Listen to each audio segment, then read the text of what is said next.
but there's also different paths you can take from this major, because I think there's a lot of times there's different parts of the industry that touch athletics, if that's what you really want to be in, that we don't think about, a lot of behind the scenes things. So hopefully that is something you can get out of this class throughout this presentation.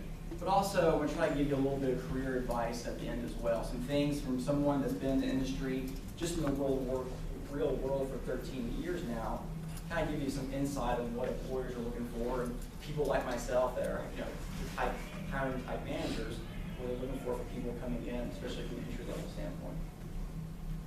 So first of all, I want to introduce kind of who Boxercraft is, who I work for right now. Let me back up a little. Before I do that, give you a little bit of a history of myself. So I went to the University of Tennessee, originally from Knoxville, did my undergrad and my grad work at the University of Tennessee in the sport management program.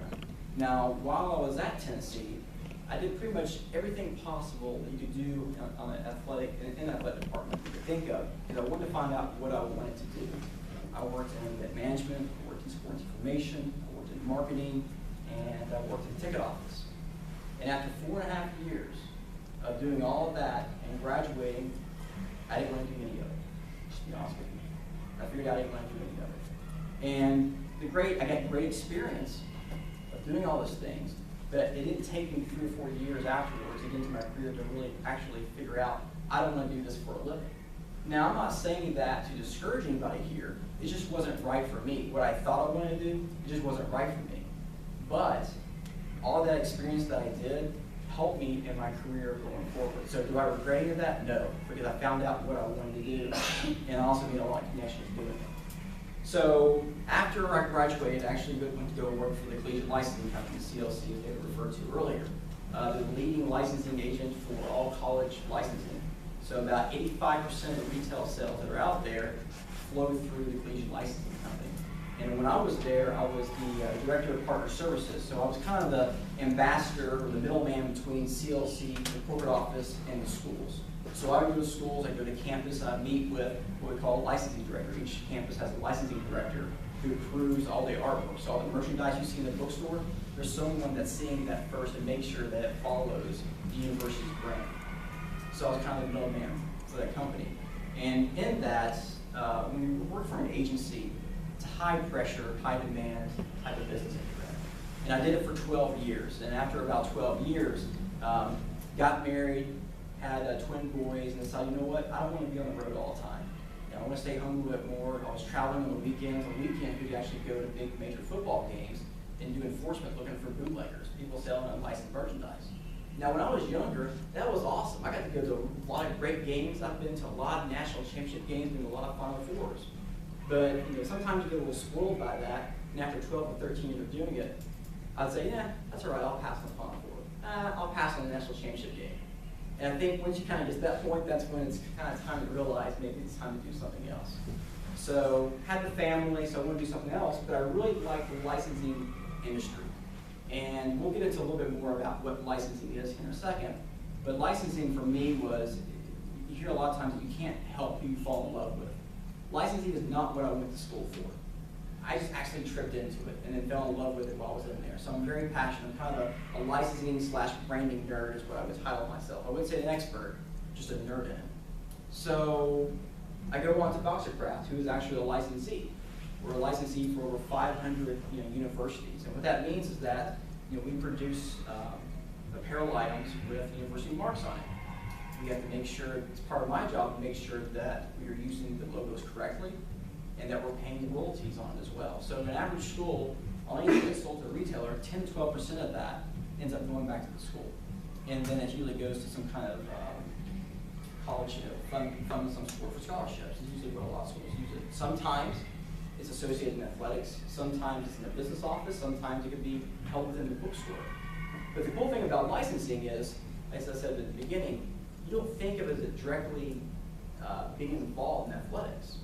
But athletics drives a lot of the business, especially for the bigger schools. And here in a minute, we're going to look at some of the top schools from a licensing standpoint.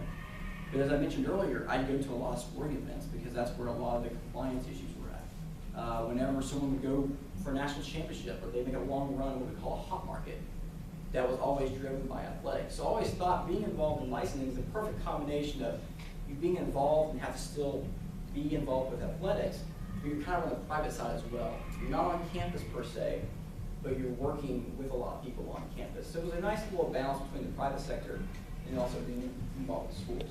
And at Boxercraft, we're involved with other things other than just college, Kentucky Derby. We just signed a deal with Waffle House, Indy 500, Elvis Presley. Licensing goes a long way. And where I started out just in the college part of it, now I've expanded and started to meet a lot of new people. And who knows, this may take me in a totally different direction, maybe in the licensing industry, but maybe away from the athletic side. I just want to give you a couple examples of some of the products. What we're really known for is our flannel pants and plaid. Just want to kind of give you examples of some stuff that we do, mainly in the women's and the youth apparel line. Okay, so what is licensing? I had no clue what licensing was, and I couldn't even spell licensing when I came out of school. And that's a true story. We were talking about this earlier today. Before I started at CLC, they said, we pretty much have the job set for you, but we have some HR things we have to do, some technicalities. We need you to send in just a cover letter. Just rush it into me.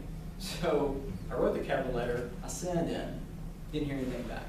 So I go to do the in-person interview, and what I understood was all kind of formality. Everything was pretty much already done. And I go and I sit in with the CEO at the time, Derek Eiler, and he says, so what is licensing? What does it mean to you? And I start my answer because I'd done my research and I had my answer. And he said, hold on a second. First of all, do you know how to spell licensing? It's like, yeah. And I sit there and spell it. And he goes, look at this. On my cover letter, I misspelled licensing. Now, this is 14 years ago, back when it was word perfect and the spell check was like great. I'm not making an excuse for it at all. But attention to detail is very, very important, obviously. Now, I got lucky. It didn't affect my job, but it's something that always stuck with him, and it took a long time before he could trust me with certain things. And I saw that red mark and that circle a lot during my career at CLC, but it made me a better writer a little bit later on. But I just want to kind of get to the attention to detail.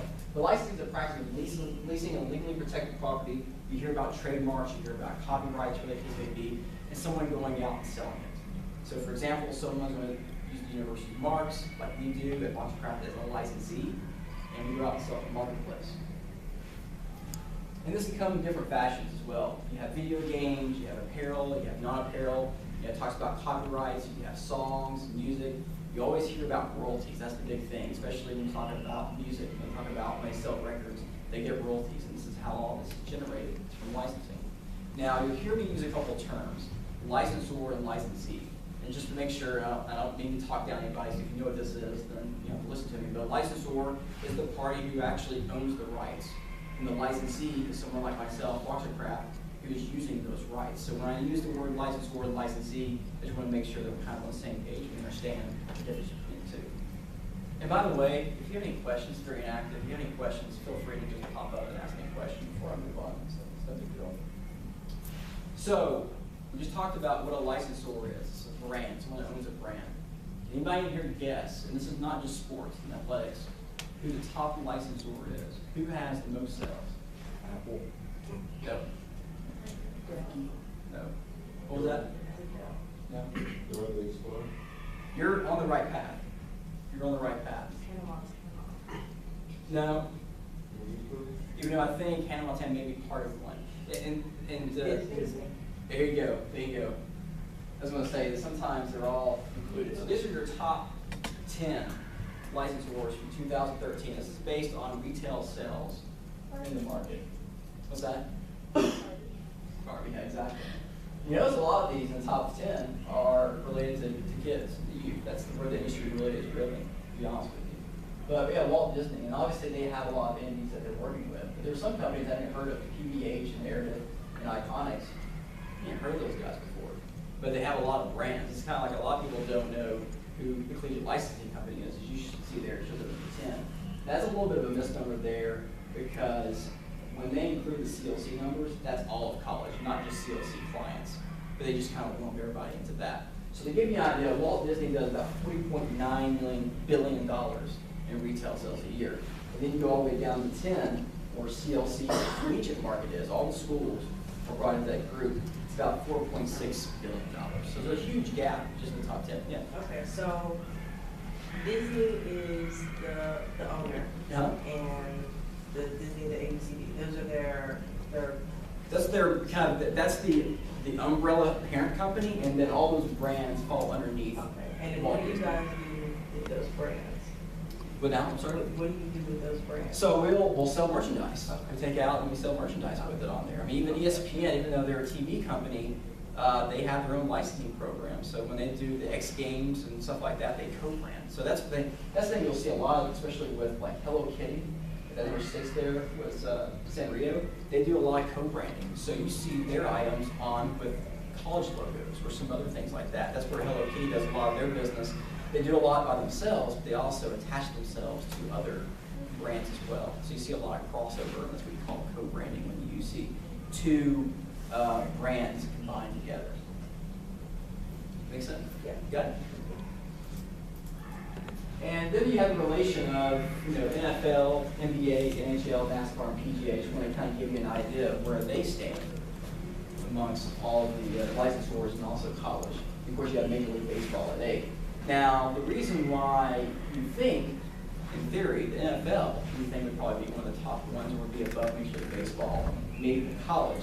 If you think about it, the NFL has, 16 weeks, so you got about 8 home games a year, so you're limited to how much of a selling season you have. And you usually have pretty much the same crowds from week to week. Baseball, you have 162, so you have 81 home baseball games every year. And you usually have a rotating fan base coming through, because baseball, it's really hardcore to go to every single baseball game. So you have different people coming through all the time, different families coming on vacation and weekends and things of that nature. So they have a much larger window of selling. And then college, when you think about it, there's thousands of colleges out there.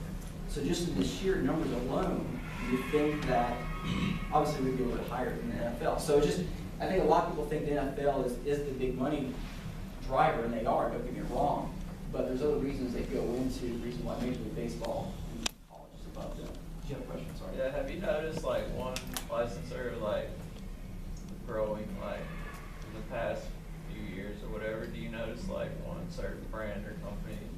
Yeah, I mean, obviously, Disney's up there, but the thing about Disney just keeps acquiring different people. So it's that they keep on acquiring, different brands.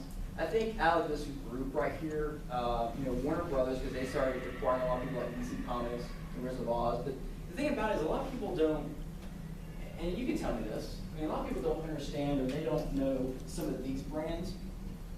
These are the brands right here that a lot of people see on a day-to-day basis. So when you guys were throwing out all these names, those are brands, you're right, but they're underneath a certain umbrella of one of these major companies.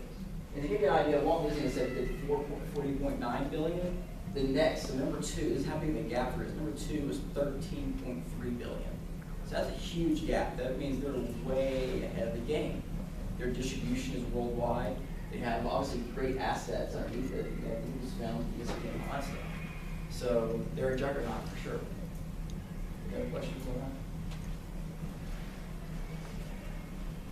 Basically, to answer your question though, it's a situation where the rich get richer a lot of times, and they just, once a brand gets really popular, that's when someone goes out and buys it up. That's why a lot of times, I had a boss at CLC, his dream was always, he wanted to be bought out of something. Whatever business he started, he wanted to build it up enough where someone thought it was good enough to buy.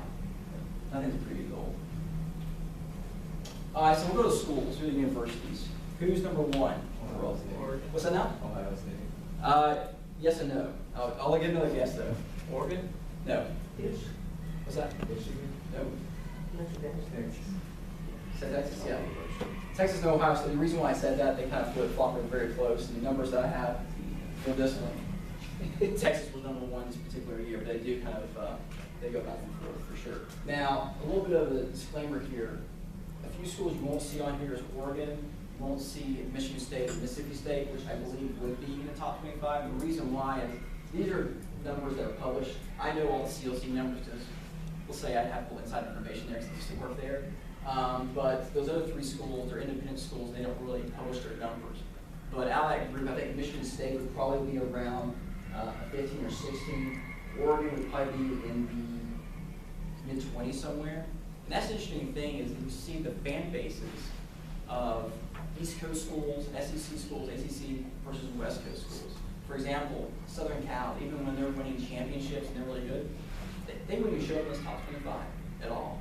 because there's so much competition in LA, and their fan base isn't nearly as radical. I mean, there's just these smaller schools. I mean, Louisville, number 25 there. Now, that kind of surprised me a little bit. I mean, they're an up-and-coming school, but there's a lot of bigger schools that are behind them as well. You have Arizona State, who has the biggest student enrollment in the country, over 80,000 students. I think I looked at it the other day, they'd be number 30 on this list. How is that possible? A school that has 25,000 students, like a West Virginia, can be that much, generate that much more royalties than a school that has 80,000 students. And it happens all the time. And it's all about that fan base and how rapid it is. So when people talk about the SEC and ACC bias, then it's not just in the polls, it's in other places as well. And some of the things you'll see, I mentioned earlier about going out and doing enforcement on the weekends. The leagues spend a lot of money and a lot of time trying to educate the consumers to buy the legit stuff, the licensed stuff. And you'll see some of these labels and holograms. When you go to the bookstore, you probably see a hologram of the merchandise as well. And so they spend a lot of time doing this because they know there's a lot of counterfeiters out there. But these are just kind of cool things. Next time you're out in the store, I know now that when I worked at CLC, going to the store is never the same for me because I always look for these little details. I always look for these little things that, oh, that's licensed, that's not licensed, whatever the case may be. But these are just a couple of examples of what some of the leagues are using to try to educate the consumers. So these are some of what we call the great ideas that used to come through CLC that we get all the time. We get people that were in prison actually a lot of times. A lot of people in prison had a lot of time on their hands, so they would submit licensing ideas. And this is a couple of them right here. So Holy Bible, which would seem like it would be really good in the South, but no university's ever going to put their name on the Bible or anything like that. This right here is a urinal little dish mat thing. I don't know if anybody's Michigan when we make to be honest with you. And then student groups on campus sometimes, they take liberties with the logos on campus. So these are things that we were dealing with all the time. Some of these were just ideas, but like this right here was something that was actually going on campus. So we had to work with the licensing director on campus to, as we call, cease and desist, which we sent a lot of letters on. Look at that. That's one of my favorite things in the world to ever confiscate right here. Well, so I feel too bad about showing it. But we were down in Florida State one time, and this guy was selling these little plastic individual Ziploc bags. And we were like, what in the world is this guy selling? We walked up to him, and that's what he was selling. This is beer. And there was another guy that I caught in Knoxville, same somewhat concept, that had a kind of jock pouch, if you will, in the front, and they were putting flasks in there. It had some logos on it as well. So very creative people out there. I was like, well, it's a great idea. Too bad it's not licensed. And so, unfortunately, I had to take them all away. And of course, some licensees you don't think when they're putting marks on certain things that, that probably wouldn't look too well when it's on something. So. People get mad when you What's take that all, now? the word, people get mad when you would take all their stuff. Oh yeah, I'm very upset. That was probably the hardest part of my job, and there's two types of people that do it. There's the professionals that know what they're doing in a cat and mouse game, and then there's people who legitimately don't know what they're doing is wrong, and those are the hardest ones to deal with because, I mean, I could be going up and busting someone that has $5,000 worth of merchandise that they've invested in, and then I'm some guy who comes up and says, you have to give it to me. And obviously it's a very hard conversation. Now we would have cops that would walk around with us and they would help us out. So if it ever kind of got into a bad situation, then the cops would step in. But no, that was really the hardest part of my job is saying, sorry, you can't do this. Great idea, or whatever the case may be. And of course, every person I ever got, well, I know the vice president, I know the athletic director, I'm a booster and all this kind of stuff. I remember at the University of Texas, the guy kept on claiming that he knew one of the vice chancellors at the university. And he said, I'm going to bring my lawyer down here and everything. So I spent 2 hours with the guy, probably a lot longer than I should have. And eventually his lawyer said, you need to go ahead and give it up. But the guy was very passionate about it because he had put over $10,000 worth into t-shirts that he was selling in the middle of the tailgate section. And that was kind of the dangerous part about it as well, is that you're in the midst of the tailgate section where a lot of people are drunk, and all of a sudden it brings attention. Hey, this guy over here is trying to take this guy's stuff, so let's all go and rally around and let's, beat down the man type situation. So it's kind of, it was probably the hardest part of the job, mainly because of that, but also I was traveling on weekends all the time. That's what I was talking about earlier about trying to get off the road, because you work in the office Monday through Friday, You go to enforcement on Saturday. If you're lucky, you get back Saturday night, but if not, you're back Sunday morning, and then you're back in the office on Monday. So doing that for 12 years can kind of